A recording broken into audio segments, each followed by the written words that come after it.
shago gurma da shida da Allah talle targade kariya ubangiji Allah kare fado ubangiji Allah kata amma kuma ba da kai gaba mana wai ya kai da Allah talle wallahi sai kare ka san wallahi ana tura a cikin tuna ba saballo wallahi ana wai ya kai ne ala la to Allah babu la bari ne amma kuma Allah ta wahala to Musa Allah ba bai Musa wallahi sai kai da gaske naga ana tura fara biri ite babu jira wallahi lalle wallahi ya raba lalle wallahi sai tambaye wallahi sai kai da gaske idan kuma ka bai kana da mu kawo hala kudin dambe wallahi ya raba lalle kai da babu rabi wallahi kawai ko huta kawai Allah ba bai Musa wallahi sai kai da gaske kudin dambe ba da dambe wallahi la wala ta wata ka sai ma ne kai kana wallahi la kallon ka sai kai da gaske kudin dambe ba da dambe gaba mana wani tashi a raba mana wani kasa wani sama gaba babu jira Allah masu ruwa da kala kamar kala zuwa gaba mana abiya su lalle Allah isa wa iska wallahi ana fama ta kasa za ta raba kasa za ta raba a cikin juna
wallahi sai kai da gaske na mara mana da mulki tare da haka wala da wata kai da gaske wallahi sai kai da kan ya fara hawalin sai kai da gaske babu jira wallahi da karfi abun tsoro ne gaba mana karfi ma ga iya yaro wai ya kai ne wallahi sai kai da gaske dan mulki da shida da mara da ka duka la hawla fi sha'ani fala da bane a tafi gaba da babu jira wallahi shiri wani ban bane amma sai kai da gaske wallahi ba jira nan marmuru ma da shi da dan mulaki kallo shi kuma na ga ba hago wuce ta gudu ya ce ina kasuwa to da ta mama ci magana da yarinta gaba mana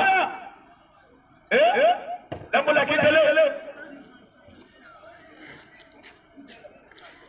gaba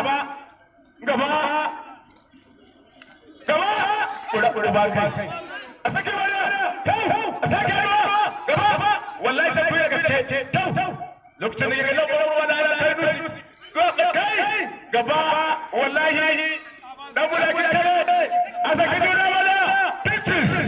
gaba abiya yake mutum gaba sai ke wallahi lalle gaba saki kura wallahi ba da saki ba